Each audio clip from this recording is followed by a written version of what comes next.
on this issue of God being there to protect us from suffering, the reason that at a very early age, I found that untenable is that I knew how much suffering there was in human history, and God allowed it to happen. So when people say they expected God to help them in their suffering, my first reaction is, well, but God didn't help billions of others when they suffered. Why didn't that trouble your faith in God? And I'm not saying this, God forbid, as a criticism or an attack, just as a logical question. I'll give you an example. I got a call on my radio show many years ago from a woman, said, Dennis, I just want you to know I was always opposed to capital punishment. So I never agreed with you, Dennis. And now I do.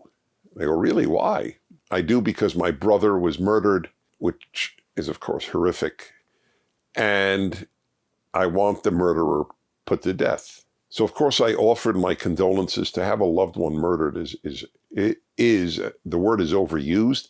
That's traumatic. But I didn't let it go with that. I said, so let me understand something. When anybody else's brother was murdered, you were against capital punishment. Now that your brother is murdered, you're for capital punishment. Why weren't you for capital punishment when all these other brothers and sisters were murdered? And the same thing I would say to anybody who says, well, I've endured this unjust suffering. Now I can't believe in God.